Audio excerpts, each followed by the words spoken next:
बाप रे बाप, किती मोठं शहर आहे हे. एवढ्या मोठ्या मोठ्या गाड्या, एवढे माणसं, पण इथं ना एकमेकांसोबत बोलायला वेळच नाहीये. तुम्हाला सांगते, हेच जर आमचं गाव असतं ना, तर आमच्या गावात सकाळीच लोक उठून हसत हसत विचारतात, काय मग झालं का चहा पाणी. पण इथं ना सगळे आपापल्याच धुंदीत दिसतात मले. तुम्हाला एक गोष्ट सांगू काय, मला पण कधी कधी प्रश्न पडते की मी तर कायलेच आली, कसं होईन माई एवढ्या मोठ्या शहरात. मग ना मला माझ्या आईचं वाक्य आठवते. ते मला नेहमी म्हणते, राधा, आपलं मन चांगलं असेल ना तर जगाच्या कोणत्याही कोपऱ्यात जाय, तुला आपली लोक नक्की भेटत. बस हेच एक वाक्य डोक्यात ठेवून मी इथं आली.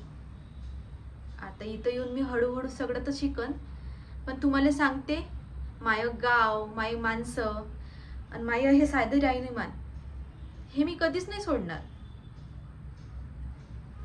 मी जास्त शिकलेली नाहीये ना, मला मोठ्या मोठ्या गोष्टी करता येतात, पण माणसं जपणं, नाती सांभाळणं, प्रेम देणं हे मात्र मला मनापासून येते. देवा, तुझ्याजवळ एकच प्रार्थना आहे, आता मी जिथं बी जाईन ना तिथं फक्त मला माया लोकांसारखे लोक भेटू दे.